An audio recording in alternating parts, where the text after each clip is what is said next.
coming up with the idea concept of doing Bye Bye Birdie, it usually comes to me during the run of the previous year's show. As you're doing Boyfriend, you kind of look at the talent you have coming back. It's just like sports. It's just like football, where you look at the talent you have coming back and think we've got a huge group of comedic actors who can sing. And last year's show, The Boyfriend, was an emphasis on dance. This year's show, Bye Bye Birdie, emphasis on acting, comedy, and singing. So you just kind of picture that, you kind of visualize that as you're doing this years before, and it's hey, you know, it's like this is a good group. They're into comedy, and Bye Bye Birdie lends itself to comedy, and it just kind of came hand in hand together. The vision that I see as the director is the 1950s, and so much was going on in the 1950s as far as music. Elvis, of course, down in Mississippi, deciding to pick up the guitar instead of being a mechanic, and shook his hips on stage, and the rest is history. But the hidden artists at the time period, the Sam Cookes, the Carl Perkins, and what they led to the music of the time period. Just some very, very good music of the 1950s that sets up the run for the Beatles in the 1960s, the Stones in the 60s, and it takes us to the 70s and so on. It's kind of up the timeline. So envisioning the 1950s and the poodle skirts and the saddle shoes and the hairdos and the outfits, the rolled up jeans and so on. It's all part of the visual. How do you feel about your cast this season? The cast this year, again, to think of Bye Bye Birdie last year, I was picturing who we had coming back.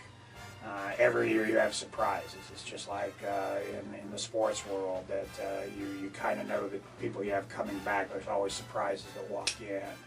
We had the same thing during The Boyfriend. We had the same thing during 110 and the Shaver. There's always somebody in the tryouts auditions that absolutely set themselves apart. Last year in The Boyfriend, when Allison comes on stage and does Dubonnet, and in 10 seconds it's like, that's our Dubonnet. You know, that was a surprise to us.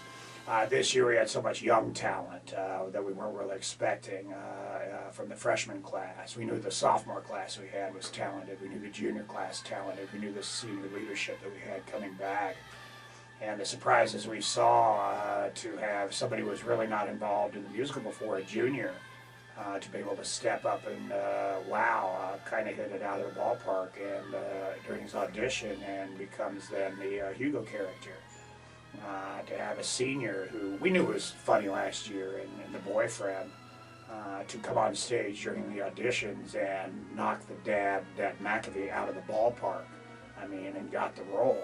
So it's always fun to see those surprises. Some of the things you know, but the surprises of those who may not necessarily have been on your mind as you were visualizing the show, to step up each year and make the show the fantastic run. I really hope the audiences, as they walk out from Tecumseh Musical Theater, no matter what show we're doing, just to say, wow, this is amazing.